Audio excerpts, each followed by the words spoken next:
안녕하세요. 환희아빠입니다.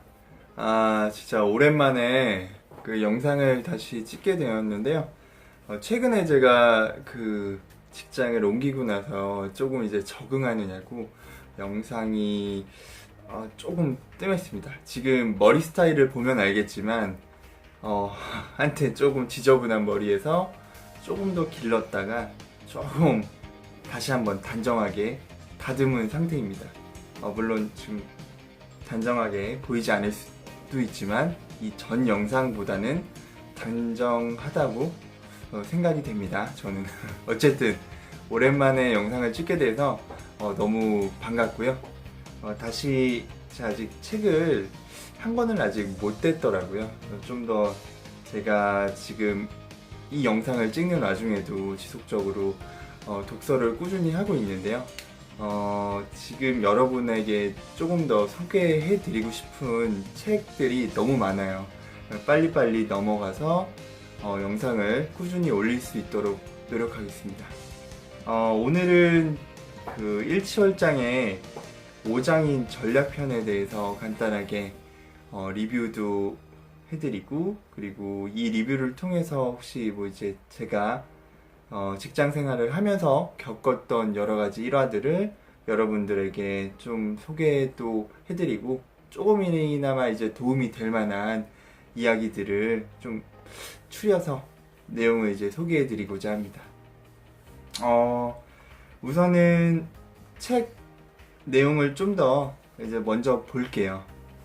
인간의 뇌에 관해서 이제 먼저 상세 설명이 조금 나오더라고요. 초반 서두에 인간의 뇌는 몸무게 전체, 이제 몸무게의 2%밖에 안 되지만 생명 유지에 필요한 에너지 소모 효율을 20%나 소비하고 있다고 합니다. 때문에 뇌는 움직임을 위해 존재한다는 주장도 있다고 하네요.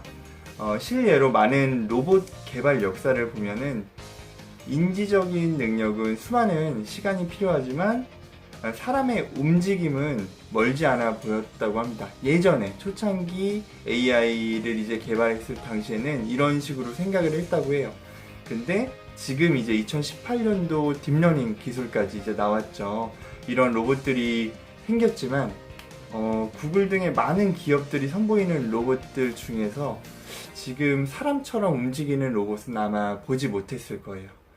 이런 모순된 이야기를 보면은 아직도 좀 우스꽝스러운 생각이 좀 들곤 합니다. 전략의 참 의미는 실행 능력에 있어요. 이번 편이 바로 전략편이죠. 현재 다니고 있는 회사에서, 여러분의 회사 내에서 이제 전략가라고, 혹시라도 뭐 전략팀, 무슨 뭐 재무전략팀, 무슨 전략팀, 무슨 전략실, 뭐 이런 식으로 팀 자체를 전략이라는 타이틀로 갖고 가는 팀도 분명히 있을 거예요. 참 혹시라도 한번 생각해 보세요. 여러분의 회사 내에서 이런 전략가들이라고 자칭하는 사람들 혹은 팀원들을 한번 상상해 보면은 대부분 그들은 책상에 앉아서 이제 펜대만 굴리고 있는 이제 그런 이미지가 많이 떠오르실 거예요. 맞으시죠? 그리고 그런 아이디어는 어떻게 보면 본인들을 돋보이게 하기 위한 그냥 하나의 수단일 뿐이죠. 어떻게 되는지는 솔직히 말해서 프로젝트 내내 관심이 없어요. 그들은 누군가 밑에 있는 정말 회사 내에서 이제 흔히 말하는 이제 똥을 치운다고 하죠. 밑에 있는 이제 실행가들이 잘 만들어서 성공을 하면은 그 전략가들은 이제 본인의 공이 가장 큰 PM이다, 내가 PM이다, 내가 전략가다, 내 공이 가장 크다라고 이제 앞에 나서서 말하는 경우가 대부분이고요. 그 반대로 실패하면은 실행하는 사람들의 능력에 수준에 문제가 있다고 이분들이 이제 나서서 이제 얘기도 안 하고 이제 뒤로 빠져서 이제 그런 식으로 퍼뜨리고 다니더라고요. 제가 많이 직장 생활을 경험해 보진 못했지만 대부분 이런 식의 그 자칭 전략가 분들은 스타일이 고정돼 있는 것 같아요. 이런 식으로 약간 어떻게 보면은 기회주의 전략적인 이런 사고방식을 좀 가진 분들이 많았던 것 같습니다.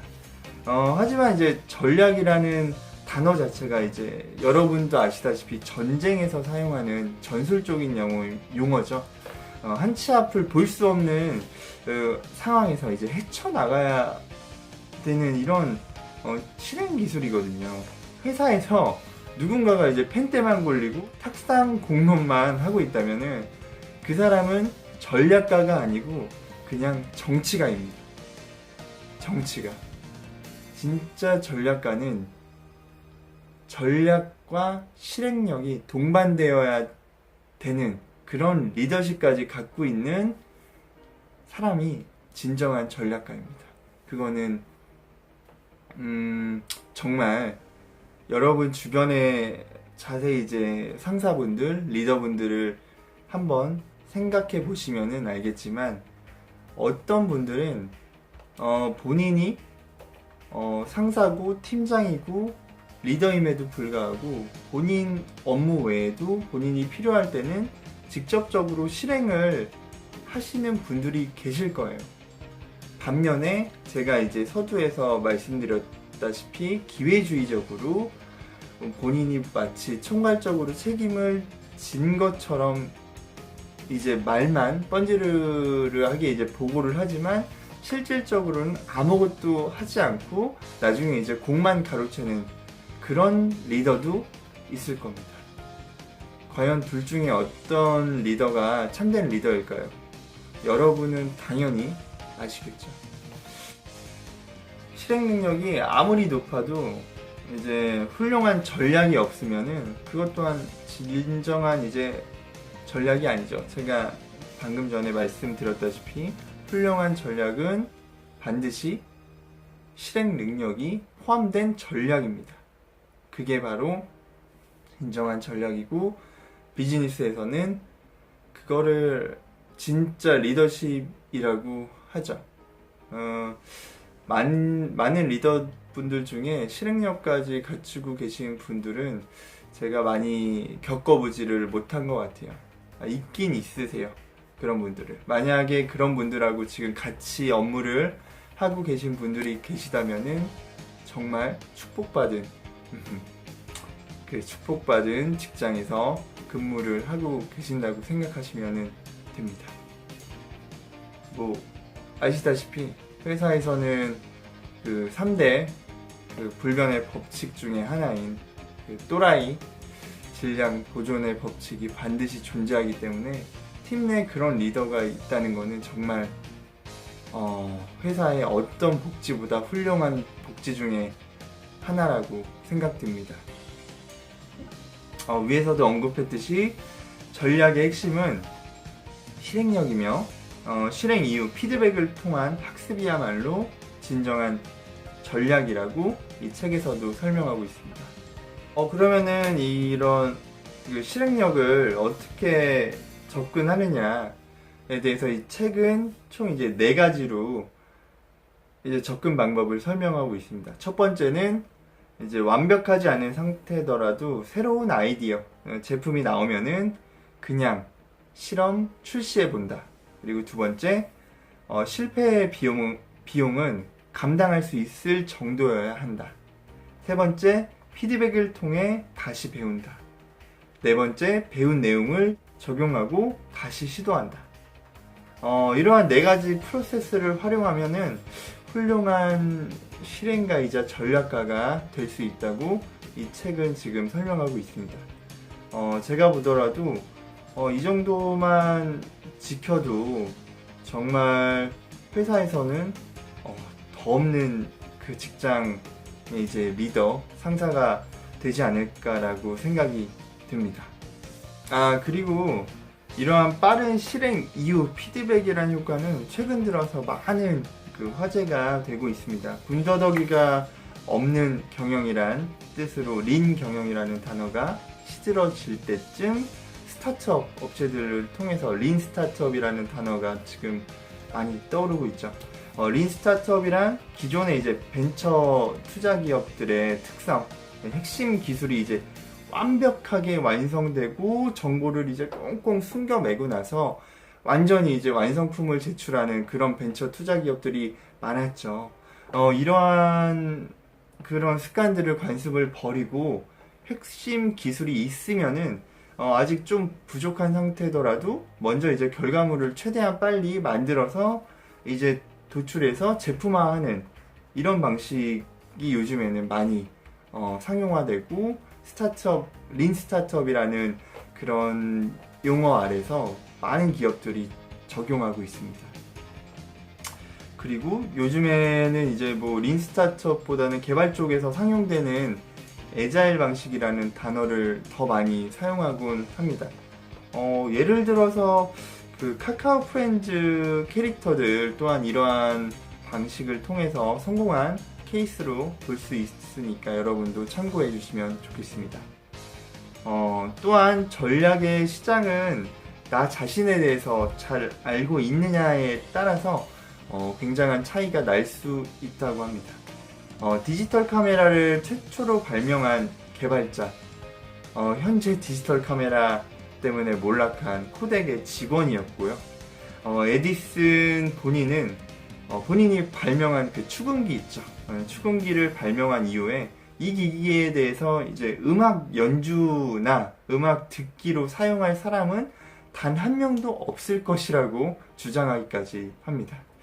그리고 심지어 마블은 본인들이 만들어 놓은 이제 캐릭터들의 가치를 본인들이 이제 판단을 못했어요. 그래서 계속 적자에 시달리다가 1조 매출을 올리는 그 소닉 피처스의 스파이더맨이나 뭐 이런 영화들을 본인들의 캐릭터로 만든 그 영화를 보면서 뒤늦게 이제 깨닫고 이제 본인들만의 영화를 출시하게 됩니다. 뭐 지금은 뭐 어벤져스, 뭐 인피니티 원, 뭐 토르나 여러 가지 정말 재밌는 영화들을 많이 출시하고 있죠. 저도 마블을 굉장히 좋아하는 편이라서 지속적으로 챙겨보고 있는데 최근에는 아이 때문에 극장에 못 간 지가 꽤 된 것 같습니다.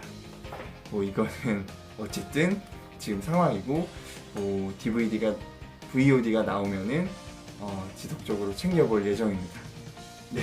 그리고 아마존 같은 경우도 블랙 프라이데이 등 이제 대규모 행사를 위해서 대형 서버들을 많이 설치해 두었어요. 근데 이제 프라이데이나 뭐 많은 행사들은 솔직히 1년 365일 행사를 할 수는 없잖아요. 특정 이벤트 기간 내에 그 많은 서버들을 계속 놀리니까 계속 이제 비용적으로 뭔가 계속 적자를 보게 됐죠. 근데 그거를 지금은 이제 대여 서비스를 통해서 지금 아마존 매출의 거의 한 70%를 차지하고 있는 어마어마한 지금 기회를 창출했습니다.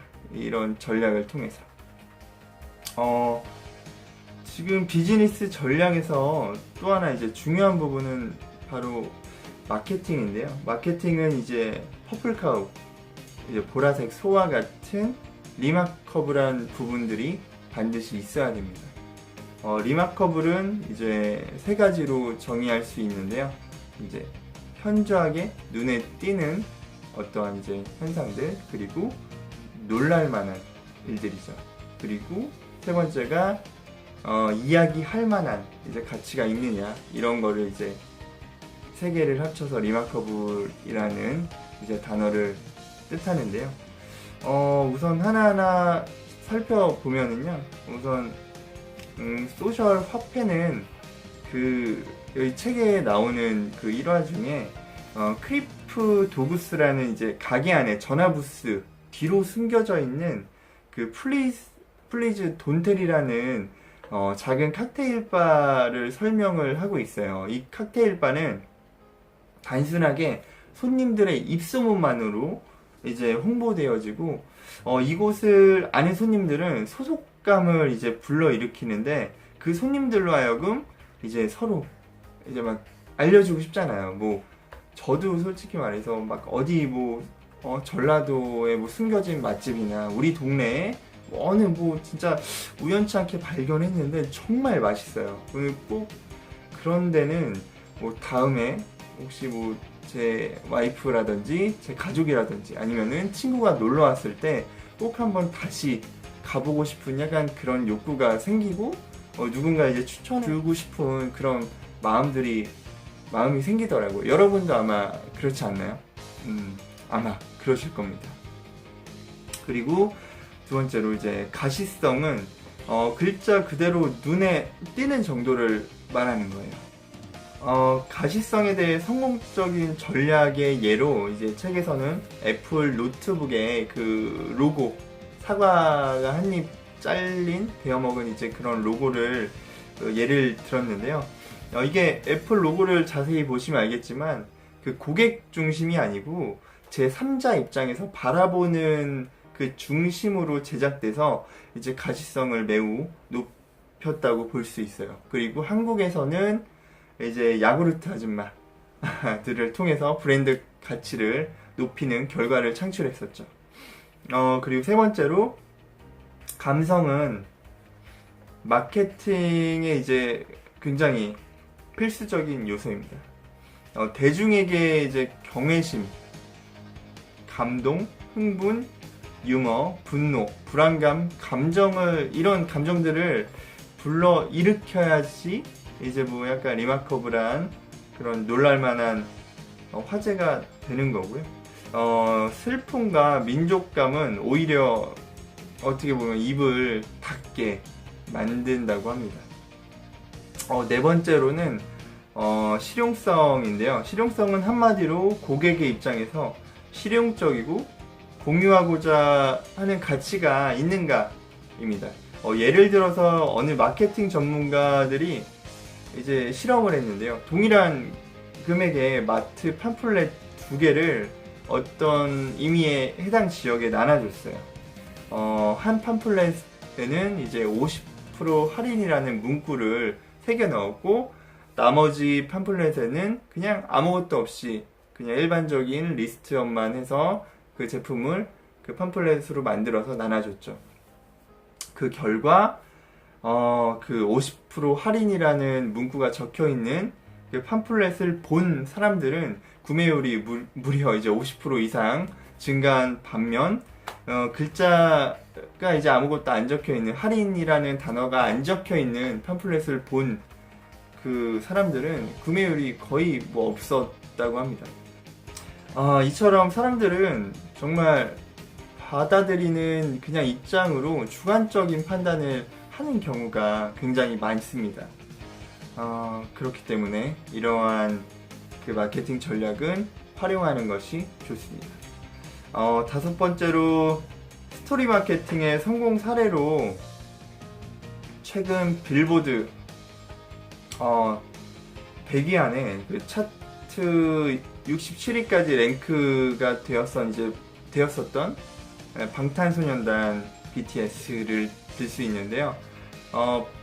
아시다시피 뭐 지금은 기획사가 조금 성장했지만 당시만 해도 대형 기획사가 아님에도 불구하고 현재 이제 K-팝을 주도해 나가고 있는 이제 어떻게 그룹이었죠. 이제 아직도 지금 주도해 나가고 있고요. 그 이유는 바로 이제 멤버들의 각각 진솔한 이야기를 공유했다는 면에서 정말 스토리 마케팅의 대표적인 성공 사례가 아닌가 싶습니다.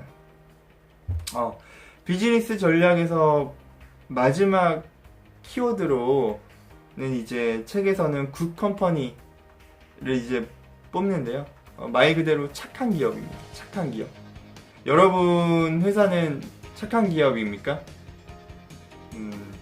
솔직히 그렇게 대놓고 우리 회사는 정말 굿 컴퍼니야 라고 말할 수 있는 기업이 얼마나 될까라고 제가 생각을 갑자기 하게 되네요. 제가 지금 다녔던 몇 개 이제 회사들 모두 물론 훌륭한 기업이고 저를 성장시켜줬던 기업들인데 이 책에 나와 있는 의미대로 그 굿 컴퍼니라고는 말씀드릴 수 없을 것 같습니다. 뭐 이거는 어쩔 수 없는 부분이고, 이런 굿 컴퍼니를 이제 제대로 실현하고 실행하고 있는 업체들은 제가 아직까지는 많이 보지를 못했던 것 같아요.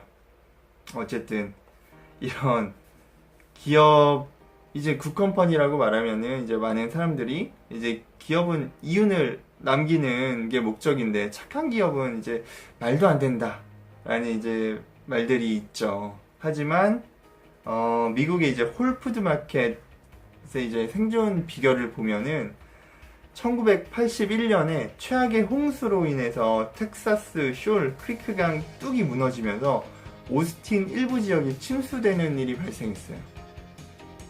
그로 인해서 1년 전에 이제 천연식품 매장을 창업한 존 맥키, 지금의 이제 홀푸드마켓 창업자죠. 이분은 이제 망연자실에 하고 있었고, 그때 이제 협력업체 직원들, 그리고 손님들, 그리고 지금 현재 근무하고 있는 직원들 모두 힘을 합쳐서 삽과 걸레를 들고 매장에 와서 직원들과 함께 이제 수해복구를 하는 정말 진풍경을 이뤄서 이제 그 피해를 최소화했습니다. 또한 당분간 이제 월급을 줄 수 없는 상황이잖아요. 그럼에도 불구하고 직원들은 이제 돈을 마련하기 전까지 사장한테 무상으로 우리는 일하겠다 라고 이제 선언까지 했다고 합니다. 이러한 일이 어떻게 가능했을까요? 그건 그 위에서도 설명했듯이 그 굿컴퍼니를 바로 실천하는 기업이었기 때문입니다. 그 지역 주민들까지 같이 와서 그 수해를 복구하는 작업을 도왔다고 할 정도니 평소에 얼마나 그 신념을 갖고 진짜 주위 지역 사회를 위해서 노력한 기업이 아닐까라고 다시 한번 생각을 하게 되고요. 우리나라 이제 많은 기업들도 이러한 이제 홀푸드마켓처럼 정말 내 이익만 추구하는 기업이 아니고 정말 소비자를 생각하는 그런 기업으로 거듭났으면 좋을 것 같습니다.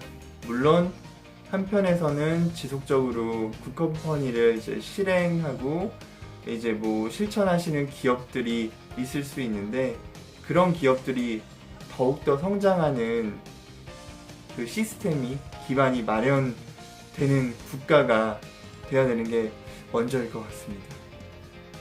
그리고 요즘에는 이제 보면은 그래도 우리나라 이제 국민 인식이 조금 이제 많이 바뀌어서 마트를 가더라도 이제 기업의 이제 약간 그 이념이나 가치나 그 기업이 뭐 사회적으로 어떤 활동들을 하고 있는지 약간 이런 면을 좀 보고 나서 그 제품을 구입하는 분들도 요즘에는 최근 들어서 많이 생기고 있는 것 같습니다. 예전 같으면은 무조건 이제 싼 가격만 보고 판단해서 이제 구매를 많이 했었는데요. 최근 들어서는 좀 이런 식으로 추세가 많이 이루어지는 것 같습니다. 그렇게 되면은 자연적으로 굿컴퍼니들이 더욱더 성장할 수 있는 거고요. 반대로 정말 기업 이윤만 챙기고 본인들의 이제 이익만 챙기는 정말 배드컴퍼니들은 다 이제 몰락하고 쇠퇴할 수밖에 없는 이런 시대가 올 거라고 제가 생각을 하고 있습니다.